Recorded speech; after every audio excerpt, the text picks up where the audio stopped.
Sometimes God does have a way of getting us to Him when the desire for a child surpasses all of the medical possibilities available to us as humans.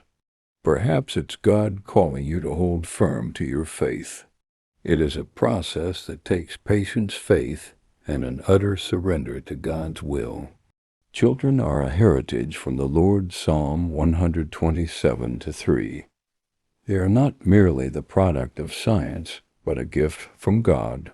Memorize these words and accept them in faith. It's about putting it all in desire to control humanly. So how do we link up with God in this process? Well, number one, through prayer.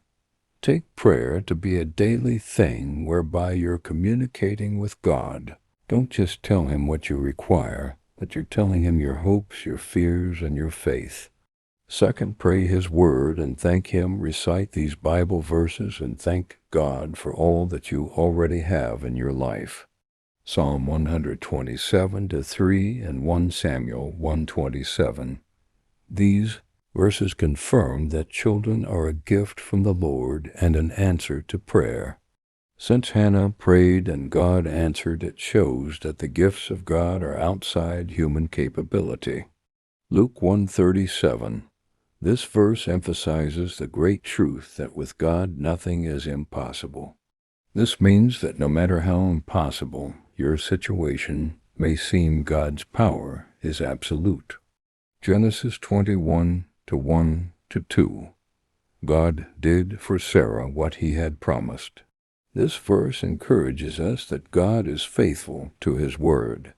Just as with Sarah, when you pray in faith, you can be confident that He will not forget His covenant.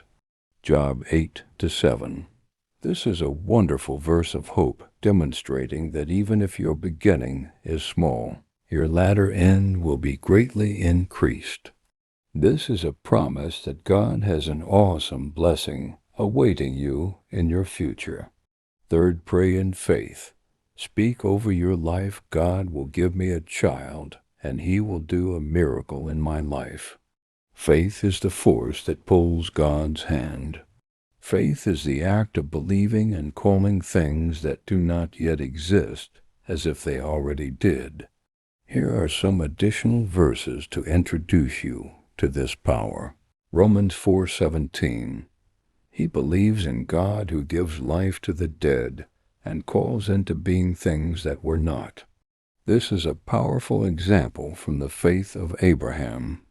Just like Abraham, speak what is not yet, as though it already is.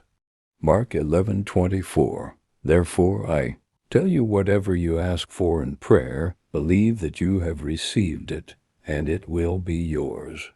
This suggests that what happens to our prayer is decided by the faith we apply after we pray.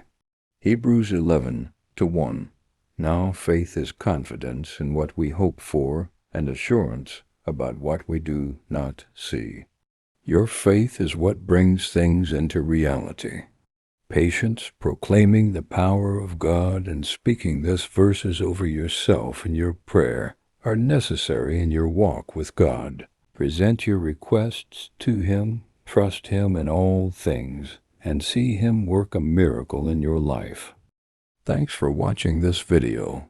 If this message has piqued your interest, please don't forget to like and subscribe my channel, Digital Midwife, Ethiopia. Peace and blessings until next time.